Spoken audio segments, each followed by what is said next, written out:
جس نعمت سے اللہ نے تمہیں سرفراز کیا ہے اس کی قدر کریے گا۔ یہ بہت خوش نصیب لوگ ہوتے ہیں جن کو اللہ چن کر اس راستے سے لگا کر اور اپنے اس نعمت عظمیٰ سے سرفراز کراتا ہے۔ اس کی قدر کریے، یقین مانیے دنیا و آخرت دونوں سنور جائے گی۔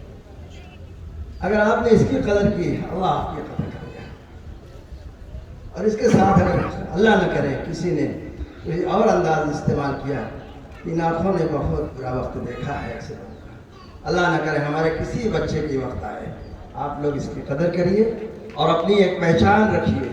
جہاں بھی جائیے لوگ اس بات پر کہنے پر مجبور ہو جائیں کہ مدرسہ عرفانیہ کے بچے پڑھنے والے ہیں، وہاں سے پڑھے ہیں، اچھا قرآن بھی پڑھتے ہیں اور بہت اچھے اخلاق بھی ہیں۔ اخلاق ہمارا اچھا نہیں رہا تو پھر ہم کورے ہو جائیں گے۔ تو ہم امید رکھتے ہیں انشاءاللہ آپ اسی طرح زندگی گزاریں گے۔ زور سے کہیے انشاءاللہ، ماشاءاللہ۔